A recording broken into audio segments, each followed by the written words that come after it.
ఫిబ్రవరి 1వ తారీఖు ఆదివారము పౌర్ణమి అండి. మాఘమాసంలో వచ్చేటువంటి పౌర్ణమి మహామాఘి అంటారు. చాలా విశేషమైనటువంటిది అనమాట. మాఘమాసంలో సూర్య భగవానుడి యొక్క ప్రీతి, పైగా ఆదివారము పౌర్ణమి రావడం చాలా గొప్పది. దీంతో పాటుగానే పుష్యమి నక్షత్రం అనేటువంటిది ఉందండి, మంత్ర నక్షత్రము. దీన్నే పుష్యార్క యోగము అంటారు.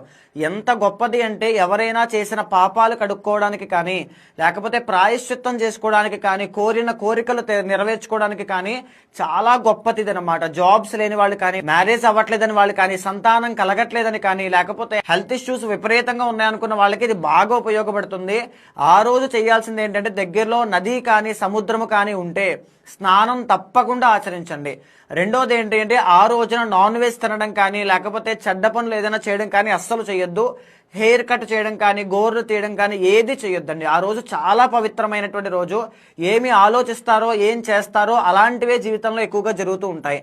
ఆ రోజున సాయంత్రం పూట మహాలక్ష్మీదేవికి తామర పువ్వులతో దండ అనేటువంటిది వేసి, పసుపుతోనూ కుంకుమతోనూ అమ్మవారిని అర్చించి ఆవు పాలు నివేదనగా పెట్టండి. చాలా అద్భుతమైన ఫలితాలు చూస్తారు. పైన ఒక మంత్రాన్ని పెడుతూ ఉన్నానండి. ఆ మంత్రాన్ని 108 సార్ల దగ్గర నుంచి 1000 సార్లు దాకా ఎంత చేస్తే అంత ఫలితం కనబడుతుంది. చాలా అద్భుతమైన ఫలితాలు చూస్తారండి.